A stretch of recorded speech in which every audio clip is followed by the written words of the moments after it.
Hi everybody, hope you're well. Um, this is part of my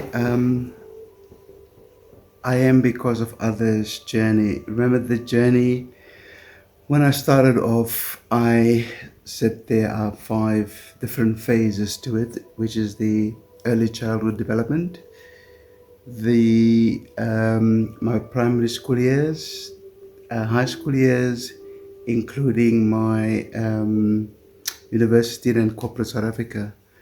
But to sort of lead into that, I had a sort of a not a teaser, but a sort of a introduction into the theme. I am because of others, and the whole idea behind that was to sort of set the scene and for people to sort of understand what this thing is all about. The main objective, there are a few objectives, but the main objective is to, give the next generation of leaders, a better opportunity or a platform to build on. Um, and they can do that by, learning from, our experiences, some of our, mistakes and the things that we did and the things, you know, it's about authenticity. And so that goes for both the brand whisperer entrepreneur startup connection, including I am because of others. But today we're focusing on I am because of others. And the introduction section is about being different,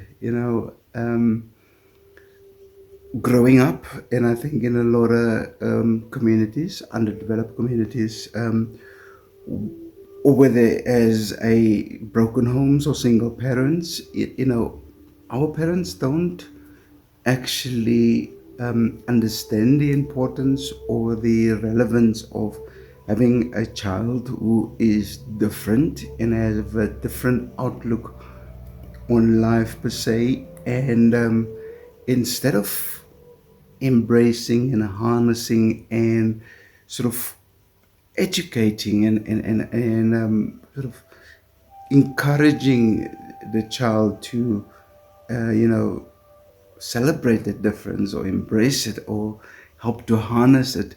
We try and discourage it because it's not something that is normally, associated with some communities.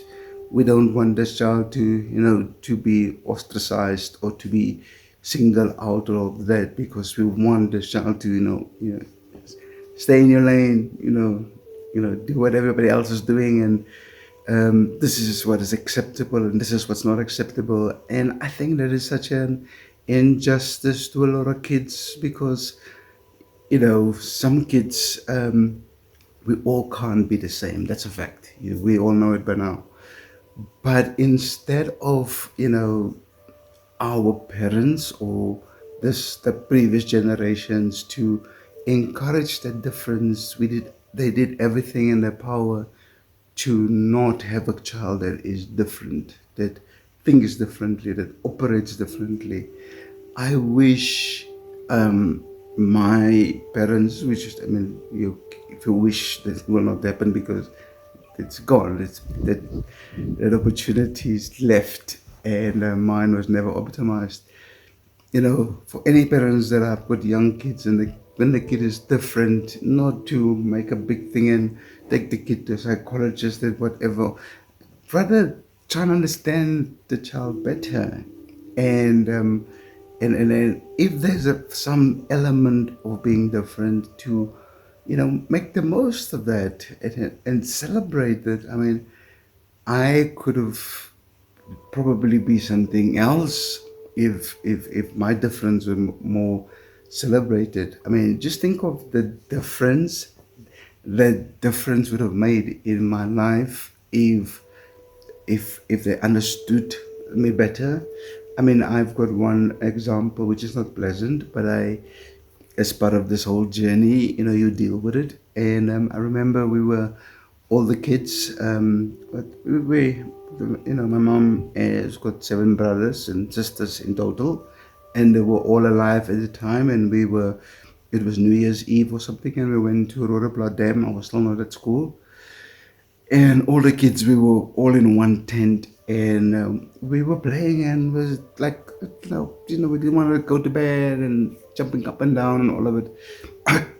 And my one uncle came in, and he singled me out as the one that is causing one of the, and I'm one of the younger ones, but I am the one, and of all the kids that were there, I got a beating because I was the one. You are the one.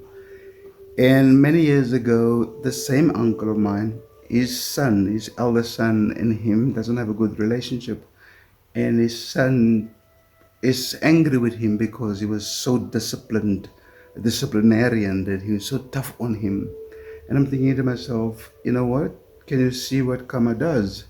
Now you don't have a good relationship with your son because you, as a parent, could not understand that kids are different. You wanted to mold and shape us all to, fit this profile. And I mean, luckily for me, now that I've been through this whole intervention and this introspection exercise, I don't have any, the anger and all of it. But just, I mean, as a parent, you come in, you single out one child amongst all the children and give that one child a hiding. It stayed with me, of course, it stayed with me. But I'm not angry or bitter or that. I'm just, you're disappointed that, maybe he didn't know better, but it still does not justify the action, which, as I said, I carried with me all these years because of just that one incident that, as an adult, the impact of the behavior on a young child that has no sort of clue as to why you would do that. Why would you single out this one child amongst all the kids that were there? And funny enough, this one child, yeah, I made something of my life. The others as well, but I mean, I embraced my difference as I grew older, and thank God I did, because otherwise I would have been a product of what their expectations, and also of the perceptions that they want people to have about, individuals or kids my age. So, if a child is different, don't go and pay too much, you know, use your medical aid for psychologists or psychiatrists or whatever. Rather, try and understand the child better and embrace that difference, harness it, and use it to the child's benefit. Because we all can't be doctors, we all can't be engineers and all of that.